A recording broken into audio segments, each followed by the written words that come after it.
All right, so Genesis chapter 28.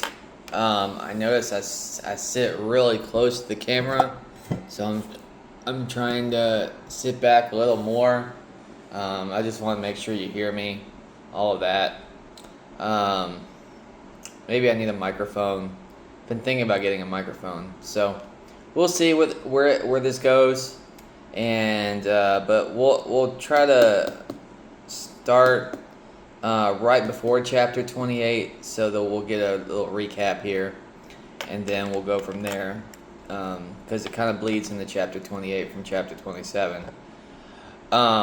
So here we go. Jacob flees to Padam Aram. Um, Esau hated Jacob because he had stolen his blessing, and he said to himself, "My father soon will be gone and dead. Then I will kill Jacob." But someone got wind of what Esau was planning and reported it to Rebekah. She sent for Jacob and told him, "Esau is threatening to kill you. This is what you should do. Flee to your uncle Laban to Haran. Stay there with him until your brother's fury is spent. When he forgets what you have done, I will send for you. Why should I lose both of you in one day?" Then Rebekah said to Isaac, "I'm sick and tired of these local Hittite women. I'd rather die than see Jacob marry one of them." So, um, Esau wants to kill his brother.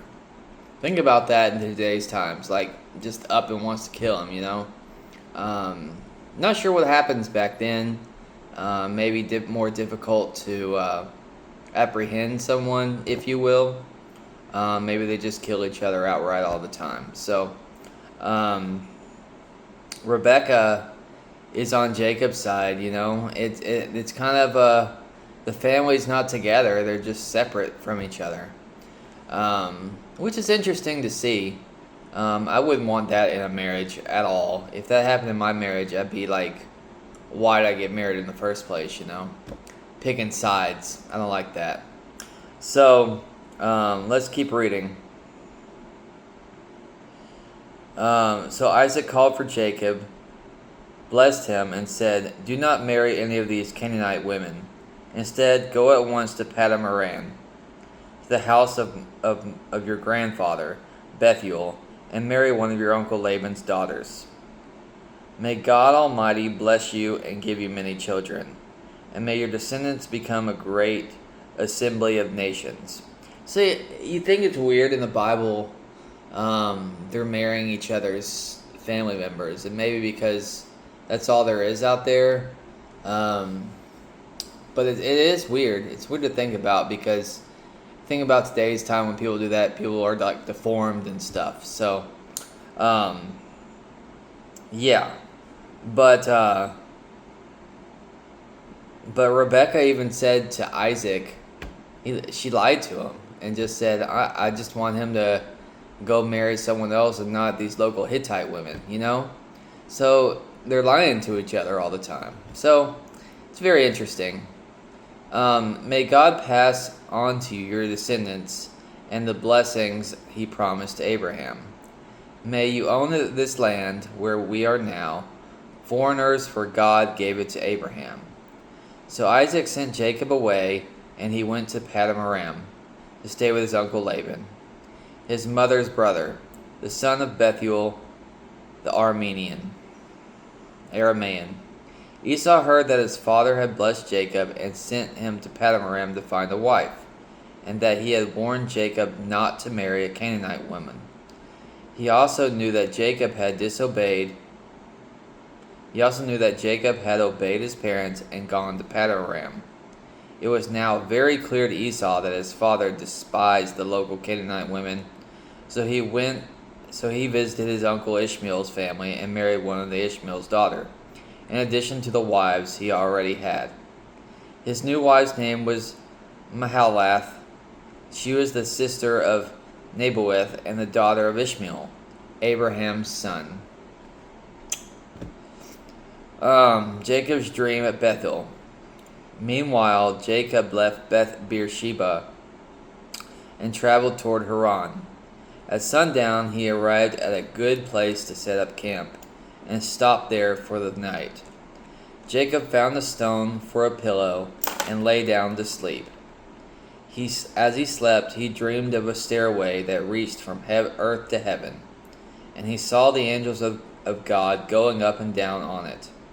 At the top of the stairway stood the Lord, and he said, I am the Lord, the God of your grandfather Abraham, and the God of your father Isaac. The ground you are lying on belongs to you. I will give it to you and your descendants.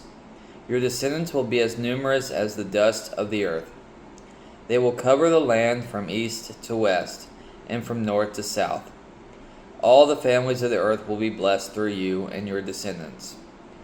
What's more, I will be with you, and I will protect you wherever you go. I will someday bring your safety back to this land.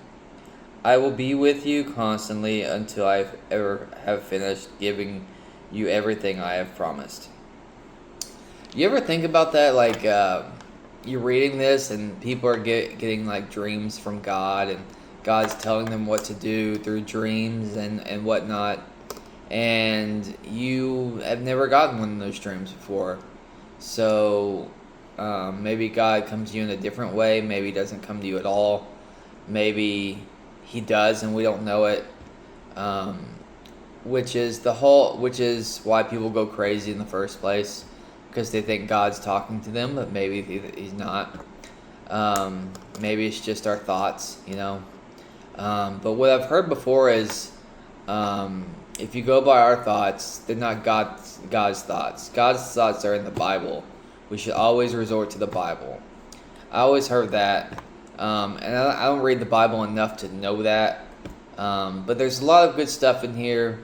I'm not huge on cherry picking through the Bible, because I don't know, that gets me kind of nowhere. I've been to a lot of churches, and we all just cherry pick through the Bible and stuff like that. Maybe that's a little judgmental there, but because I don't go enough. But yeah, they should have. I don't know. I just don't like cherry picking. I've talked to a lot of people who go to church, and a lot of people have never read the full Bible cover to cover. I don't know what rant I'm getting on here, but it's just like, how do you know what to believe? If God's talking to you or not, how do you know all that? I guess you grew up in it or whatnot, but in all seriousness, how do you know in general? Because it may be just coincidence, it may be God, it may be something else, it may be a friend telling you this, and then you kind of think, oh, God put this guy here in my life, So it's very, I find religion, God, very complicated.